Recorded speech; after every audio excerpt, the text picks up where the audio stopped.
And who is this pure fool? Lo, in the sagas of old time, the legend of Skald, of Bard, of Druid, cometh he not in green like the spring? O thou great fool, thou water that art air, in whom all complex is resolved. Yea, in ragged raiment, with the staff of Priapus and the wineskin. Thou standeth upon the crocodile, like Hurparkrat, the great cat leapeth upon thee. Yea, and more also, I have known thee who thou art, Bacchus, Diffus, none and two in thy name, E-R-O. Now at the end of all, do I come to the being of thee, beyond by coming. I cry aloud my word, as it was given unto man by thine uncle Alcofribas Nazier, the oracle of the bottle of Bakbuk. And this word is trink. That is something that has come from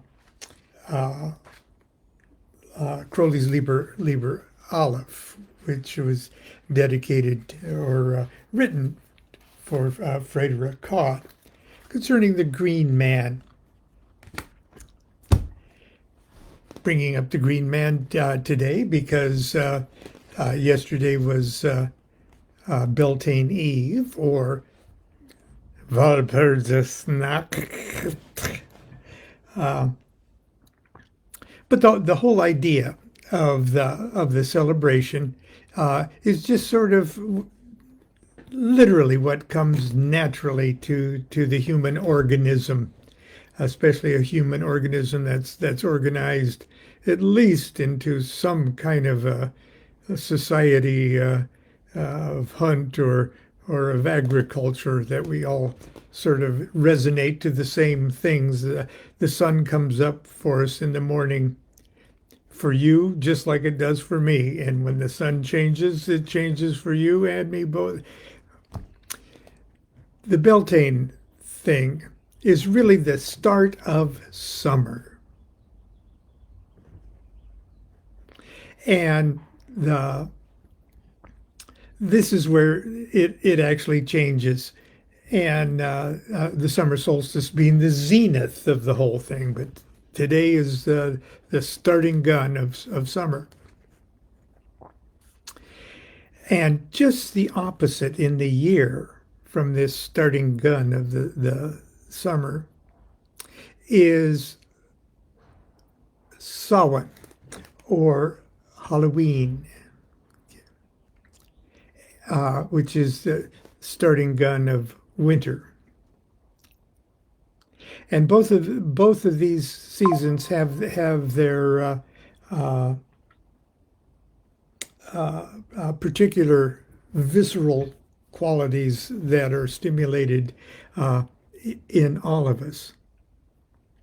And this one, in the spring, at the starting gun of summer, is one of procreation.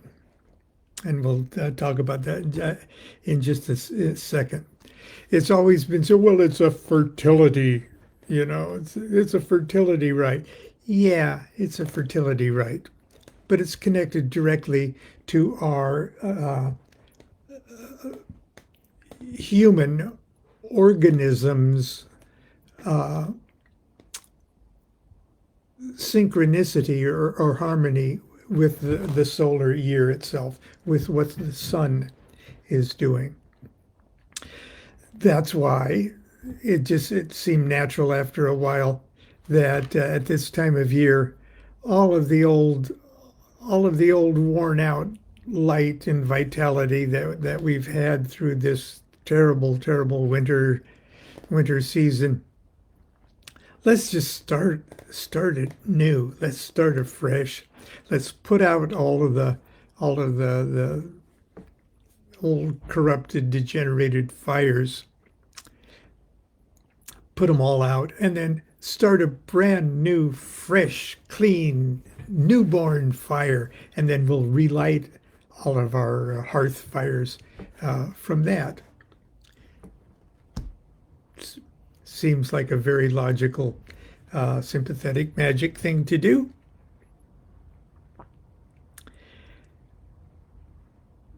But just as it seems natural for cultures all over the world that in the fall of the season, we think, we feel, we sense that a membrane is really, really thin between the world of the living and the world of the dead.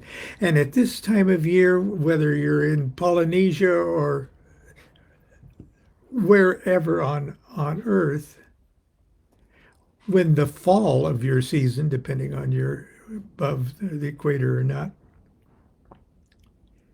you think about relatives, you think about dead people, the Day of the Dead, and you can just sense that the membrane between the living and the dead. We start to think about people who once were living and are now gone, and there's a veil between us. And at this time, it seems natural, or at the fall time, it seems natural that we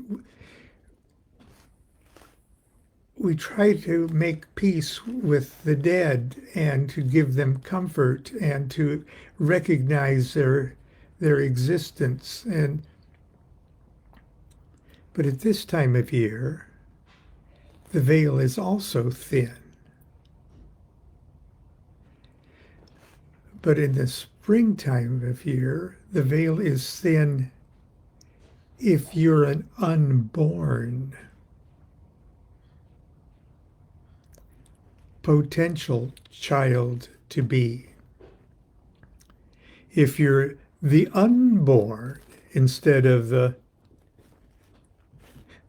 undead, if you're the unborn, being drawn once again to the adventure of manifested life, if the draw of earthly existence is so strong that you seek incarnation. I used to lay in my crib and say, what the hell was I before I was this? Why did I wind up in this baby body?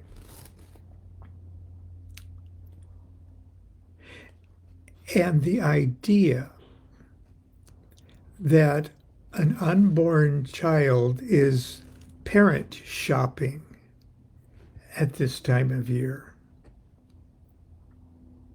when the veil is thin in this direction, when the valve of life, unlife, existence, non-existence, okay, when it's thin, the unborn are saying, yeah, I would like the adventure. I'd like the adventure again. I want to create. I want to have a vehicle to create, okay? And you go parent shopping.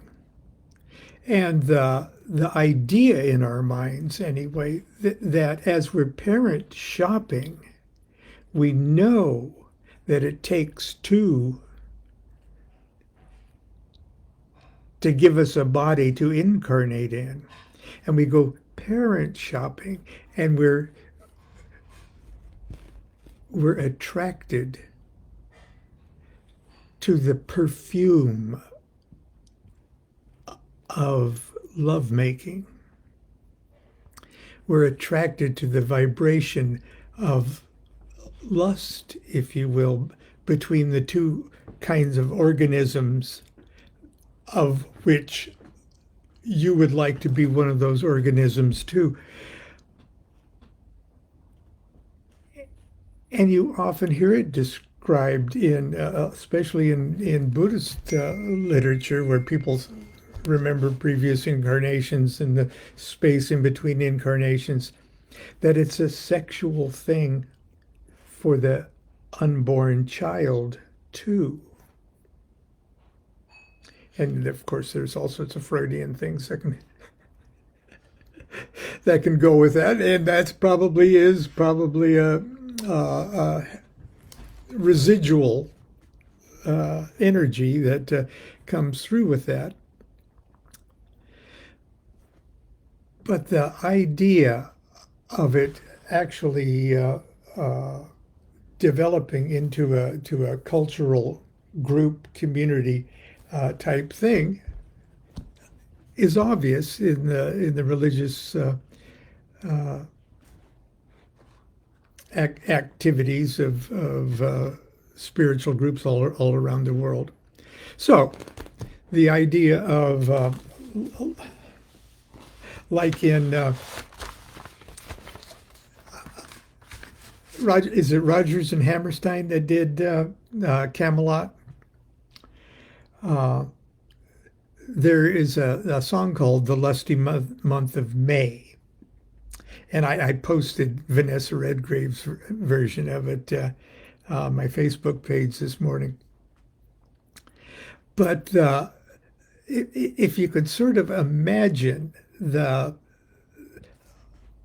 choirs of the unborn desiring to be born, gathering at this thin membrane of time, and as the sun is starting to enlighten the grass, and the animals are getting frisky, and your parents are everybody's getting frisky, okay? And there's all of these choirs of cherubic unborn people saying, I want those two, or I want those two. Here's the lyrics of this song. Tra-la, it's May, the lusty month of May. That lovely month when everyone goes blissfully astray. Tra-la, it's here, that shocking time of year, when tons of wicked little thoughts merrily appear. It's May, it's May. That gorgeous holiday when every maiden prays that her lad will be a cad. It's mad, it's gay. A libelous display. Those dreary vows that everyone takes, everyone breaks. Everyone makes divine mistakes the lusty month of May. Whence this fragrance wafting through the air? What sweet feelings does its scent transmute? Whence this perfume floating everywhere? Don't you know it's that dear forbidden fruit? Tra-la, la-la, that dear forbidden fruit. Tra-la, tra-la-la-la. Tra-la, it's May, the lusty month of May, that darling month when everyone throws self-control away. It's time to do a wretched thing or two and try to make each precious day one you'll always rue. It's May, the month of yes, you may. The time for every frivolous whim, proper or im. It's wild, it's gay, a blot in every way. The birds and bees with all their vast amorous past gaze at the human race aghast, the lusty month of May. And then the chorus again is tra-la, it's May, the lusty month of May, that lovely month when everyone goes blissfully astray. Tra-la, it's here, that shocking times of year when tons of wicked little thoughts merrily appear. it's May, the month of great dismay, when all the world is brimming with fun, wholesome or un. It's mad, it's gay, a libelous display, those dreary vows that everyone takes, everyone breaks. Everyone makes divine mistakes, the lusty month of May. Okay.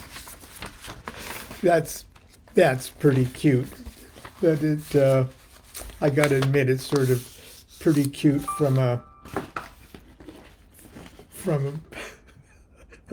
prudish point of view, where wholesomeness is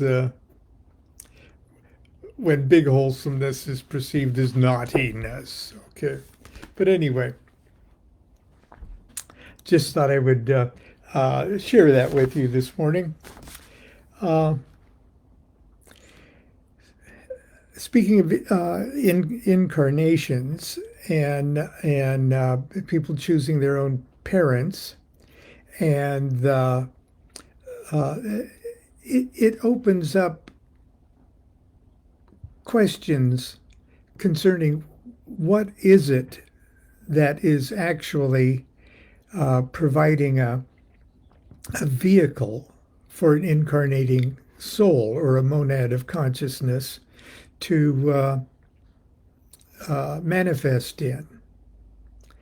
And we have to admit that this land, this so-called land or dimension that we go to between death and the next rebirth, is one without space or time. Okay, it's not a space and time thing. It's another dimension. And before you're born, the you that's going to grab yourself a body from the parents of your choice, or what you've been sucked into. That's beyond time and space too. And we have to sort of think in terms of what we can observe in this this continuum that we're in, which is, pretty damn limited compared to dimensions beyond this.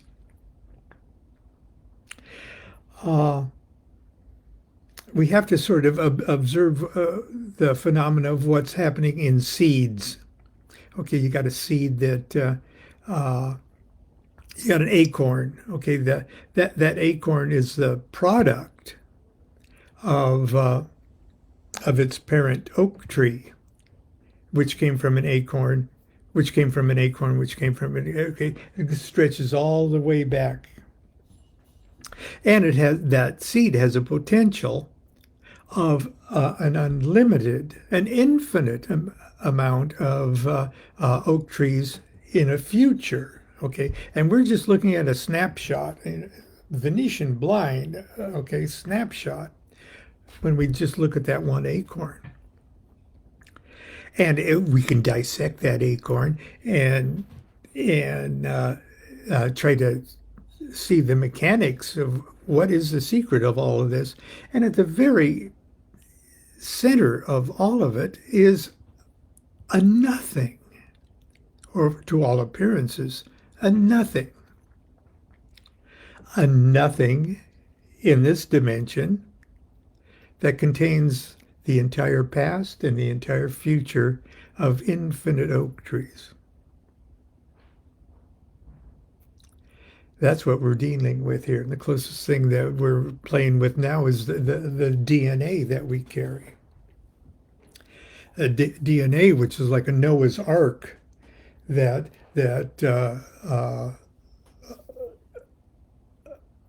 contains the essence of infinite past and infinite future relatives. Here's something, it's just a couple of paragraphs. Are we our own ancestors? Do you believe in reincarnation? I do. Perhaps the word believe is not quite the right term to use. Existence doesn't demand belief to exist. It's a matter of belief that I was a 5-year-old child in 1953 kindergarten. No, I asked the question, is it a matter of belief that I was a 5-year-old child in 1953 kindergarten? Did that little Lonnie die to become a high school Lon or an adult Lon? If we're thinking in terms of linear time, we might be obliged to answer with a qualified yes, little Lonnie is dead and gone. His tiny body has passed away. The DuQuette home no longer rings with his laughter or the patter of his little feet. Every cell in his childhood body is now gone, dust, lost in dust. But when exactly did little Lonnie die? Where did my consciousness go in the mysterious time between my childhood incarnation and my adult incarnation? The reason these questions are unanswerable is because time itself, as we are accustomed to thinking about it, does not exist. It's always now. Little Lonnie did not die. Little Lonnie did not die. His now just continued to shift. When we remove the non-existent and illusionary factor of linear time from the equation, there is no previous life, no future life, only a continuous now life.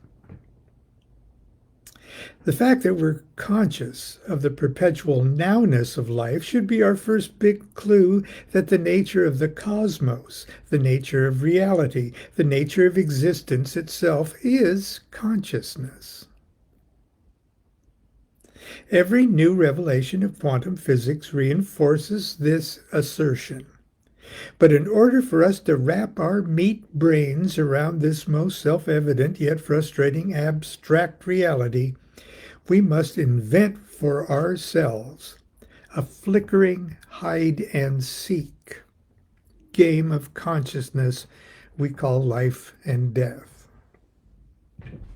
and pretend that the great continuous consciousness experience is a series of sequential episodes.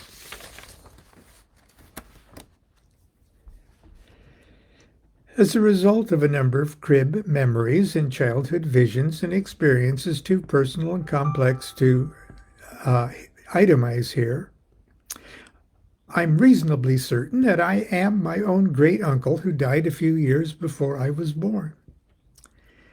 At first, this realization seemed like a straightforward textbook example of reincarnation. Move over Brady Murphy. But in my later years, I've come to see that reincarnation is more complex and elegant than that. A sleight-of-hand illusion of genetic memory and quantum physics. After all, if two particles can be in two places at the same time, it follows that one particle can be simultaneously in two times. I mentioned this just a couple days ago. In other words, all our incarnations are happening simultaneously within one supreme now.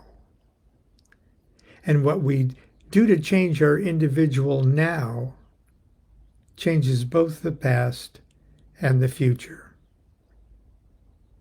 In any case, the now will always be the only time we have to work with.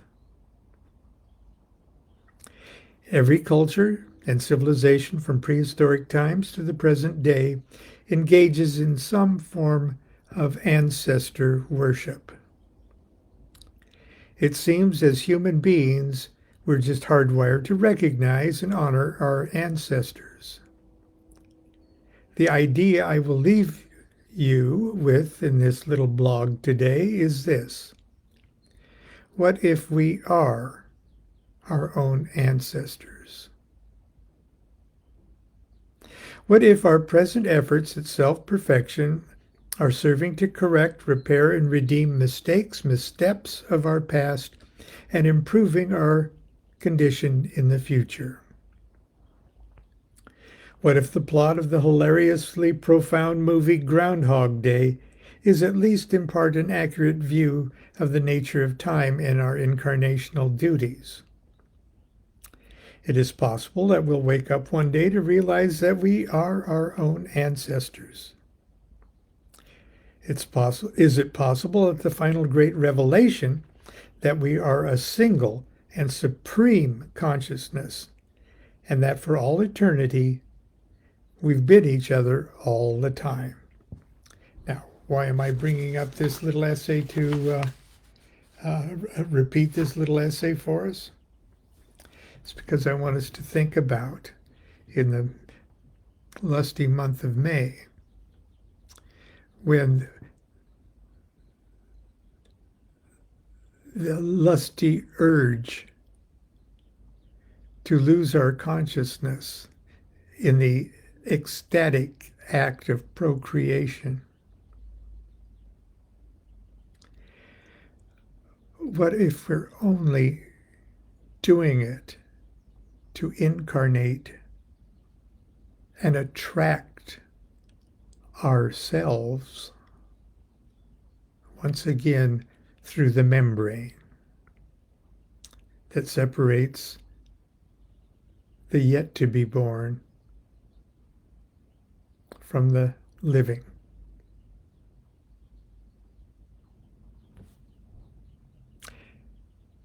Happy Beltane, everyone. Do what thou wilt shall be the whole of the law. Love is the law, love under will.